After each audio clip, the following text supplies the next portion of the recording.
You think Atlantis is an ancient legend, passed down for thousands of years. It isn't. It comes from exactly one man, writing about a place that may never have existed at all. Most people know the outline.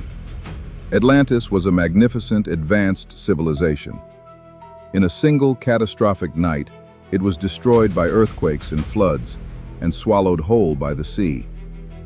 An ancient warning, passed down across millennia, about what happens to a society that loses its way. Here's what actually happened. The entire legend of Atlantis comes from exactly two texts, Timaeus and Critias, written by the Greek philosopher Plato around 360 BCE. That's it. Not an ancient tradition passed down since prehistory. A story written by one philosopher in Athens, roughly 2,300 years ago. In it, a character named Critias claims the story came from Egyptian priests, told to the Athenian statesman Solon, who supposedly heard it 9,000 years before Plato's own lifetime. Even Plato's own student Aristotle is reported to have dismissed the whole thing as invention. And here's the detail that rarely makes it into the popular version. Plato never finished the story. The Critias breaks off mid-sentence, right as the destruction of Atlantis begins. That fragment is genuinely all that exists. So is Atlantis real? Here's where serious scholars actually disagree. Most mainstream classicists read the story as political allegory, a moral fable about a powerful, wealthy civilization that grows arrogant and is punished, likely written to flatter Athens and illustrate Plato's own philosophy about the ideal state, the same themes he explores at length in his best-known work, The Republic. In this reading, Atlantis is a warning aimed squarely at Plato's own contemporaries. Even the richest, most powerful society can collapse the moment it abandons discipline and justice. But a second, more serious theory connects it to something real. Around the year 1600 BCE, a catastrophic volcanic eruption on the island of Thera, known today as Santorini, destroyed a thriving Bronze Age settlement and devastated the Minoan civilization on nearby Crete. Some historians argue that garbled, centuries-old memories of that real disaster could have echoed down through oral tradition and eventually reached Plato in distorted form. Then there's a third version, far less credible. Starting in the 19th century, writers like the American Ignatius Donnelly argued Atlantis was a literal, technologically advanced super-civilization that seeded cultures across the entire ancient world.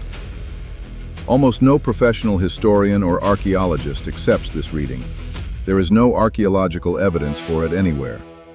Donnelly's book alone inspired more than a century of competing claims about where the real Atlantis supposedly sat. The Azores, the Caribbean, beneath the ice of Antarctica, even the Bermuda Triangle. None of these locations have ever produced a single piece of supporting archaeological evidence. But it's this version, not the modest philosophical allegory Plato actually wrote, that ended up shaping most of pop culture's idea of Atlantis today. The Thera eruption, though, is not myth.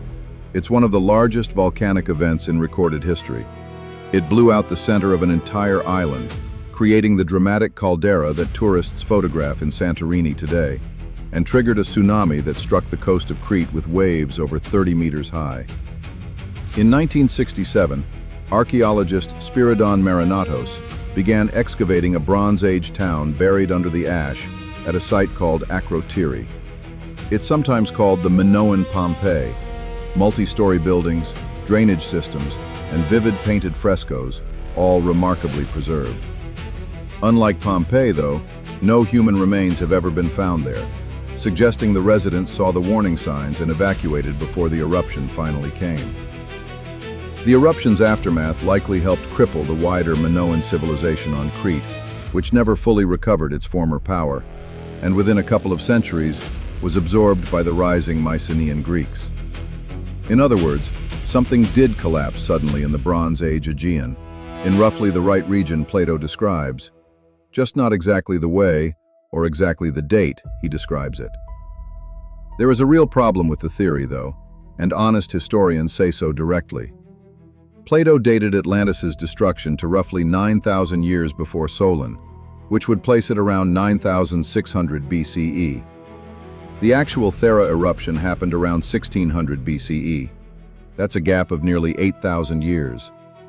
Skeptics argue this mismatch is exactly why Atlantis should be read as fiction, not distorted history. The numbers simply don't line up. So is Atlantis real? Almost certainly not, in the way Plato described it. No advanced civilization sank beneath the Atlantic 11,000 years ago. But the story may still be an echo of something real.